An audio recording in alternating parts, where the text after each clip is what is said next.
Joining us right now on Texans Radio, it's the head coach of the Houston Texans, David Culley. Coach, great to have you with us. Let's talk about the game a little bit. I wanted to start with Tyrod Taylor, who he's never thrown more than 6 interceptions in an entire season. He's got 5 picks right now. What do you think's going on with him? Because it just doesn't look like him, like he's traditionally been as a quarterback, Coach. Well, I'm not really sure. Obviously, before the injury, he was doing very well in that area.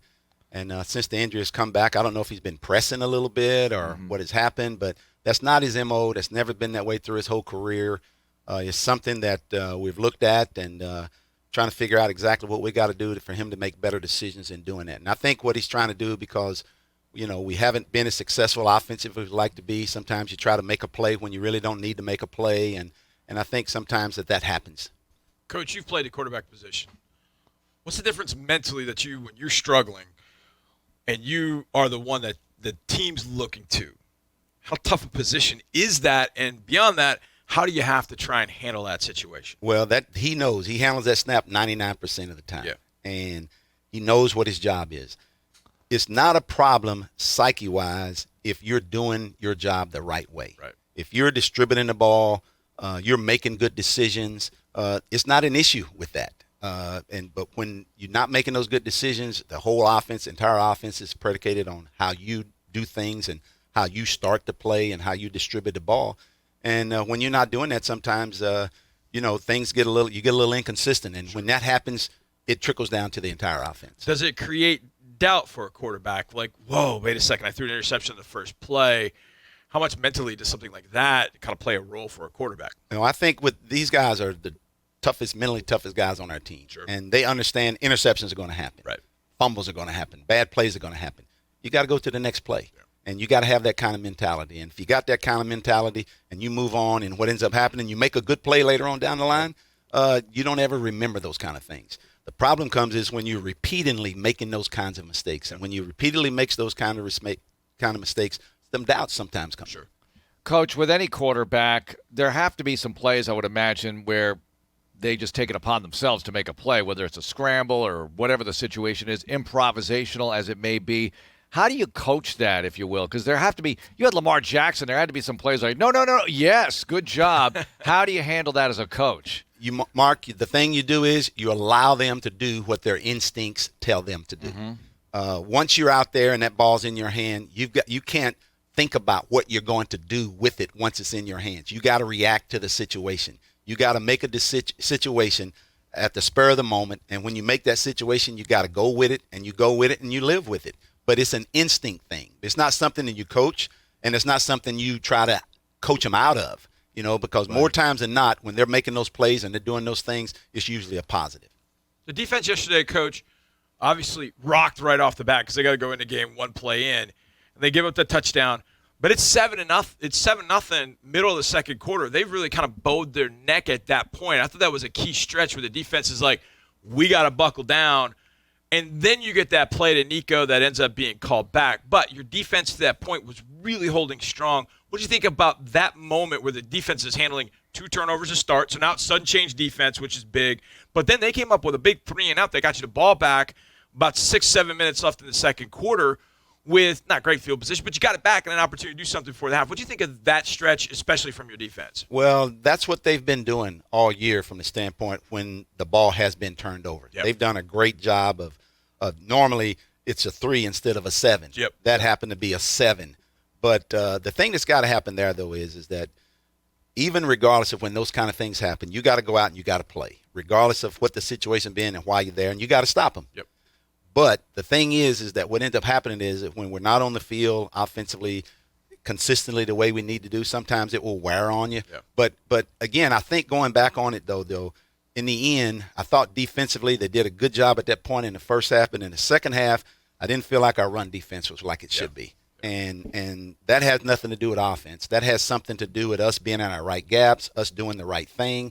And they hit us on some plays, and they were able to run the ball on us, which we've got to make sure that we take care of. So what about the first half, though? What was going well for you? Because you held Taylor to 3.5 yards per carry, which is pretty decent relatively, and Johnny talked about it. After the early touchdown, they really settled down. Well, I think what ended up happening, Mark, is we weren't playing as consistent in the second half. We got out of some lanes. They didn't run any different plays than what they have been running in the first half. It's just that we didn't execute as well on defensively as we've had in the first half. In the second half, they got a couple of nice runs on us, and they was consistently getting that done, and we just couldn't ever get them stopped at that point, and we've got to be able to do that. And again, when that's happening, when we do get the ball back offensively, we've got to be able to consistently move the ball and get the ball down the field and play field position. And that's not just field position, but we got to score and we got to get points. Coach, I'm fascinated by division games because you play a team at one point in the year, then you play them again. It looked like yesterday they didn't really do anything different from week 6, except maybe had a couple other guys personnel-wise that they maybe had that they didn't. But overall, it felt like they were kind of doing the same thing they did in week 6. Did they throw any kind of curveballs at you yesterday? Not at all. We knew what they were going to do. They knew what we were going to do. When you play the division opponent, there's no secrets. Yeah. I just felt like that yesterday they did what they do a lot better than we do what we do. We didn't play very well yesterday, and when you don't play very well against a good football team, you get the results that we got. You did add a couple of wrinkles on offense. We saw the play to Cooks on that reverse flip, whatever you want to call that, whatever you do call that. But, Coach, how hard is it to add that stuff at this time of year? I've got to imagine that the players kind of like some of that. They do, and you know what? Especially when it works. We were very fortunate yesterday that a couple of those plays worked. We had a couple that didn't work, but we've always got them, Mark and John, in our package. And we did them yesterday simply because they allowed us to do them the way they played the defense. We knew we could. They were fast flow defense. They go to the ball, and so we got a couple of reverses. We tried a couple of throwbacks on them yesterday. They defended it one time, but it's always in the package. It's just a matter. We felt like yesterday that we needed to get a little spark, and those kind of plays gives you that spark, and they did a nice job for us yesterday. Coach, over the years, I would imagine that as you're watching film, you've probably got a notebook next to you or something to write on or whatever. Have you ever had a situation where you saw something and you went, wait a second, I like that. I like that. Maybe we could use that, and then you incorporate it. And maybe it's a little different than what you're doing, but you like the way it looked, and you think it could work against that team, and then you incorporate it, and you see it work, and you're like, whoa, nice. Have you ever had a situation like that? Listen, this league is a copycat league. Yeah. Everybody takes from everybody. Yeah. But the thing you got to be careful of when you're taking from someone, when they're doing a play that you know is a good play and you like it, you got to know the details of that play. Right. They know exactly what they're doing on that particular play. Right. And they usually do it against a particular front or a different coverage, particular Right. coverage. Well, when you steal that play, we can't call them and ask them what all the things are Hey, on what are that your play. keys on this? Yeah, what do you do if they do this? What do Yeah. you do if they do that? Yeah. You don't know those things. When you get those plays, you better hope that they're whatever the defense they were trying to attack Right. with, they do that. Because if they don't, then what do you do? Because Right. we don't know the ins and outs. Right. So you got to be careful about taking those plays. But people in this league do it all the time. Yeah. You had that formation yesterday where you have that inverted wishbone or 3 men in the backfield and Taylor in the middle of it. Take us through that and what the design is and the goals off of that. Well, the thing about that is that it was a balanced formation, which means, we got the two guys on the right, got the quarterback and in the back right there. And then when we shift out of that or we do a run out of that, we basically can go left or right and have the same numbers when our blocking or with the play that we're running. Right. And then from there also we can go motions when we feel like that we may get an advantage by taking one of those guys out of the backfield. But you do that to kind of give the defense a look to where that you can get an advantage. Coach, rookies at this point, we've talked about this, hit the rookie wall, but so Garrett Wallow go in a game yesterday, play some at linebacker and do some of the things. I think he was the last of the rookies to get out and play offense or defense. I think we've seen every other rookie go out there. How valuable, no matter what's happening, is this time at this point of the season for rookies to get on the field and show what they can do? Now, we've seen Roy since, week 2, week 3. Nico, when he's been healthy, we've seen him out there. Davis has gotten some starts. But to get Garrett out there doing the things that he was doing a linebacker yesterday, how valuable are those snaps for a young guy to see NFL game speed? The last time he was playing at linebacker, it was either a preseason game or it was at TCU in Wallow's example. Well, all those rookies have done a great job for us. And then I was glad to see him get in yesterday when he got in yesterday for a couple of plays to give some guys some blows. Yeah. He did a nice job. And we know that he has a bright future. And it's just so happened that because of the situation that we're in, linebacker, he was able to get some plays in, and he went in and he did what we expect him to do. But you just mentioned it earlier. there's no experience like game experience. And once you get into the game and you start learning, that's how you learn. And that's how you adjust to things. And it was good for him to get that. So over the years when you've had rookies and they've come to the sideline the first time they're playing, what have you seen from them? Have they been shocked? Has there been like, hey, I'm cool, I'm good? Like, what has been kind of your response? So you have any kind of story of a rookie that came over to the sideline that was like, whoa, coach, I don't know, man. Have you had anything like that with a rookie? No, but I will say this, though. If the one comes over and he's looking like that, I am not putting him back in the game. But the point is, when they go in and they play and they come to the sideline, they're going right over to their coach. Yeah. They're going to make sure to get the adjustments. If there's been a problem, in other words, we don't give them time to be able to think about what just happened. They don't come think, over. just play. That's right. Just exactly right. Yeah. Just reacting. Yeah. But for the most part, they know. They kind of watched our veterans come to the sideline. They kind of know what's expected. You come over here, whatever's happened that series is over. You make adjustments. You come back out for the next series, and you go. How are the guys doing keeping it in the day, Coach? Because here you are, you have double-digit losses. Nobody wants to be in that situation, but every week presents a new opportunity to get something positive started. So how's that part of it going? Well, we take it game by game, Mark. I mean, and the way we've approached it since the bye week is the most important game is the next game, and all you want to do is get the win for that next game. We knew what it felt like when we finally got that second win in Tennessee. It felt great. You know, unfortunately, we came back, and we've had 2 since then. But each week, there's nothing better in this league than getting those wins, regardless of how it happens. But we're going to keep going in that direction. We're going to stay the course, and we're going to do the right things. We just got to do better at what we're doing. We got to coach it better. We got to play it better. And if we do, we'll get the results. Coach, Seattle this week, it's not a team that we play every 4 years, and I think every game against Seattle has had some sort of wild finish. Yes. So we're not hoping for that, but we are hoping for the W, of course. And speaking of W, Russell Wilson has been the guy for them. I know you probably haven't gotten all the way through Seattle film, but just what you know about Seattle, the game on Sunday. I know it's going to be a tough one because number 3 is under center, but what do you think about the Seahawks? Well, I mean, he's one of the top quarterbacks in this league. He's been that way since he's been in the league. Yeah. He's a Super Bowl winning quarterback. He's been in 2 Super Bowls. I mean, he's a franchise quarterback. And although they've not been having the year that they expected, obviously this past week they played a divisional opponent in San Francisco and end up winning the game where probably people didn't expect them to be able to do that. So, but when you got a guy like that behind center, you always have a chance. And it's going to be a tough task, but we know what we're in for. So you're facing a coach who's much older than you, Coach. Finally, I let Marc ask that question. Finally, Let's get that one. I finally got one. Well, but it's funny because, you know, it's no laughing matter when you look. Bruce Arians just won a Super Bowl. Pete Carroll's Pete Carroll. He's 70 years old. And he's done what he's done. And, you know, you worked for Andy Reid. Yes. He's not exactly spring chicken either. Right. And all you guys have so much energy. You bring energy to the table. But what do you think of Pete Carroll just watching from afar and whatever you know about him? He's had a tremendous career. I will tell you this story here with him. In 1999, he was the head coach at New England Patriots. Right. And we were our first year in Philly, and we played them, I think, maybe the last game of the year. I think it was the last game of the year. They came into our game, actually 2 games before that. They had 2 games to win to get in the playoffs. They win one of the 2, they get in the playoffs. The game before us, I don't remember who they played, they lost it, right? Ooh. So all we kept hearing all week was, okay, they're going to get it. They're going to get it going to Philly, right? We were struggling, having a tough year. And they come to Philly, and we win the game, and he gets fired. Ooh, that's right. And then Belichick takes over. Right, exactly right. Yeah, so this is the second time.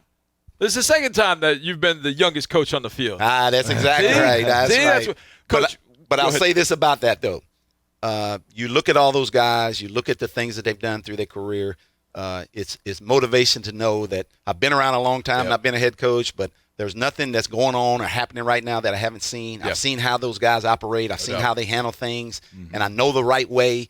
And I feel good about knowing that we stay the course and we get in the right track, that we'll have our day. Coach, you can't pass for a day past 45, so you're good. you look younger. You look younger than either one of us. Hey. We were talking about this a little bit, and I don't know if you've ever had this situation, but you're down on the sidelines, obviously, as the head coach. Have you spent time in the booth and time on the field, or have you always been on the field? And if you spent time in both, what's the difference in being up in the booth and all the things you can see versus being down on the sidelines? Have you had that situation where you've been in the booth for games? Most of my career have been in the booth. Really? Yeah. Yes, and the thing about being in the booth as an assistant coach is you see everything. Yeah. Down on the sideline when you're watching, you usually don't see what's happening on the other side. Yeah. From above, you don't miss anything. As a matter of fact, as a coach up there, when you see a play starting to happen, you start to look to the other side of the field, and you're starting to call what's getting ready to happen. Yeah. But down on the sideline, you don't see that happening. Yeah. And we can't relay it in right now as to what's happening Right. from up there. But just the view, being able to see things and being able to the adjustments coming off the field, you know exactly what's happening. But my preference have always been to be down on the sideline. Yeah. And the reason I love being on the sideline is the interaction with the players, being able to communicate and talk to the players to get things done. But, you got to have those eyes upstairs and to be able to communicate downstairs. And but for me, I prefer to be down on the field. But the reason that people are up in the press box is a good reason, because you see things. You got to have eyes because you can't see it on the sideline exactly what's happening. And that's just how it works. Do you look at tape later and just say, wow, it looked a little different than it did from the sideline. That didn't quite go as well or as badly as I thought, or whatever the case may be. Your perspective changes as you examine it. Speaking of what you just said, that the guys that are up in the press box, when you're seeing things happening, they tell you right away exactly what happened. I didn't see it, but they saw it, you know, and you have to trust what they're seeing. You're saying, how did that happen? Coach, it happened. I just saw it, you know. So those eyes are critical in being up there. Coach, do you have to have I would imagine you as the head coach, you probably have 2 or 3 different people like on the sideline coming at you. This guy's talking to me upstairs. Do you have moments where you're just like, yo, cut the noise, just give me a second and think about this? Do you kind of have moments like that, or do you like to have, hey, this is, one particular person talk to you? How do you kind of go through that for a game? What's less chaotic for you? Well, for me, it's been good. Our coaches are very good at this. Is that for me? I got contact with the special teams coordinator. I got contact with offense and defense. Yeah. And I got the 3-way. Those guys don't have that. I do. Right. So I get to flip back and forth. Right. So, but the thing about it is, I'm always, wherever's on the field, I'm on that side of the ball. Yeah. When the special teams are going, I click to the special teams. But the good thing about what our guys do, we do a great job of, when Tim is calling the play, or Lovey's calling the play, or Frank is getting ready to call what we're going to do in special teams, nobody talks but those guys. Yeah. I'm probably the only guy that can talk other than them on the phone, and our guys do a great job of doing that. Now, I will say this: now, when whether it's a great play or it's a bad play, and guys get a little bit excited, every now and then I have to flip that thing off, But for the most part, it's a really good operation. So the movie Top Gun, they all had code names like Maverick, Iceman. So do you have a code name like, hey, this is Iceman? Like, no. My code name is my voice. Good Coach. enough. Coach is your coach. Right. This is Coach. Oh, okay. But when you were only coaching on the offensive side of the ball, what was that like when the defense is on the field, other than the times you're making adjustments, but you're not making adjustments the whole time? So you're watching the game and getting ready for your next opportunity. How does that go? Well, you're watching the game, and you're also communicating out on the field also when it's going on. Okay. Like when guys are going a particular play and a guy may not be lined up right, I'm screaming at him, get a little wider, get a little tighter. So you're actually communicating not only up through the press box, but you're communicating too on the sideline down there to maybe a player, or telling the player to do something or getting something in. But it's pretty exciting down there because it's never boring down on the sideline now. Yeah. Coach, do you remember a time before the pictures started coming down? Or have you always had the pictures since you've been in the NFL? Always had the pictures. You had the pictures. Always had the pictures. When you were in college and you didn't have them, how did that change things? And I guess in college you don't even have it now. But how did that sort of change things once you got to the NFL and you're like, wait, I get to look at the pictures? Well, how did that change things for you? Well, I tell you, the difference was back in college at the time when I was coaching in college, we didn't do as much. Football was played a little differently. Yeah. And now that football has changed and transitioned into all this no huddle, the speed, all this, then now with that happening now, what happens is that you got to be ready for everything, And we just take it as it comes and it goes. But having those pictures right now is very, very important. We have the pads. Yeah. We had the pads, and right away it took me a while with the pads about 4 years ago when I started using the pads. Yeah. It took me a while because I'm kind of computer illiterate. And when I started hitting buttons, I quite couldn't hit the button and I need to, and the next thing I know, we're going back out on the field. Yeah. But I finally got it but it's very valuable to have that information. Saving a bunch of trees, not printing out all those pictures. That's exactly NFL, right. Look exactly at that. right. Absolutely. When you're getting ready for a quarterback like Russell Wilson, he can run around a lot. He can make plays. How hard is it to simulate somebody like that in practice? Well, it's hard. Sometimes we've taken receivers and we're taking guys that are very fast and move around and use them on certain plays to do a scramble drill, to run around and do those kind of things. It's hard really to simulate guys that are like that in the league, because that's not just all they do. But when they do it, the most important thing for us in practice is to make sure that we understand that we have to make sure we keep him inside the pocket, not let him get outside the pocket, because we all know what he does when he gets outside of the pocket. He makes plays. He's always looking to throw before he's looking to run. And if it's not there, he has the ability to be able to make a big throw down the field or use it with his legs. And he's been as good as there is in this league at doing that. Coach, have you ever had a situation where you had to put the non-quarterback, third quarterback in the game because the first two have gotten knocked out for any particular reason? I thought about that yesterday. I know that Tyrod could have gone back in the game at some point, but if Tyrod had been knocked out and then Davis strained a hamstring, I don't want you to tell me who the third guy is, but have you ever had a situation where you've had to go to that guy? I have. We had a player volunteer to us, by the way, this morning. Yeah. Oh, is that right? Brandon Cooks. Brandon says Cooks. He's willing to do it, but we Yes. put him up to it, Coach. We said, would you do it? And he said, yeah, I'll do it. I'll do And it. he wanted to take a deep shot the first play, which is not surprising. Mark and John, every guy on our football team wants to be a quarterback. Yeah. They want to take one snap in the NFL. Titus played quarterback before. Wow. Right, exactly right. But I've had a situation like that in Philadelphia where Brian Mitchell, our running back, and That's right. Yeah, come in and played some series for us and did a nice job. How creative did you have to get? Were you doing like sticks and stones on the sidelines trying to give him some stuff? Or you just no, he knew. He was a former quarterback himself. That's true. Coming out, Louisiana. Yeah. That's right. I actually coached him there, and so he had a little background. And even when he was with the Washington Redskins, people forget that he did the same thing in Washington when he was playing there. That's right. Interesting. All right, Amegy Bank Ask Coach question of the week. And, Coach, the Tax Act Texas Bowl matchup is out. That'll be happening here January 4th. So it's bowl season. The bowl announcements took place yesterday. Any memories of bowl games for you when you were coaching in college? At Texas A&M, at that time, it was called the Southwest Conference. Yep. And when you won the Southwest Conference, just like if you won the SEC or if you won the Big Ten, Big Ten and the Pac-10 at that time, you were obligated to go to a certain bowl. Right. The SEC was the Sugar Bowl. The Big Ten and the Pac-10 was the Rose Bowl. Right. For the Southwest Conference, it was the Cotton Bowl against an independent team.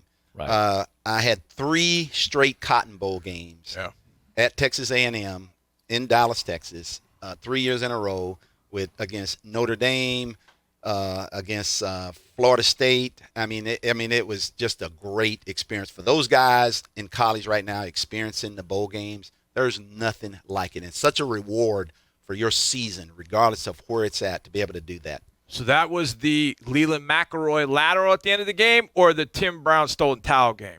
Tim Brown. It was a Tim Brown game. Did you ever see the towel? No. Not at all? No. Oh, Aggies love that story. They absolutely love that story. Did you get a swag bag? Oh, yes. Did you get that? Yeah. You get at the bowl games? Yeah. It's unbelievable. It's like Christmas all over. It's like Christmas for everything, for those guys. Yeah. That's awesome. Isn't it interesting, though, that college football, you can end your season with a win and have a winning season, yet not win the championship, right? You win a bowl championship. I think there's something nice about that, actually, where it's not every season ends with a crushing defeat other than the champion itself, like the NFL. I know the NFL, you can end your season with a win and not make the playoffs, but you know what I'm saying. I know exactly what you're There's saying. something nice about college football that way. And I know we all talk about, wouldn't it be great to have a big, huge playoff instead of the 4-team, but what are your thoughts on that? Let me tell you something. Bowl games is an institution in college football.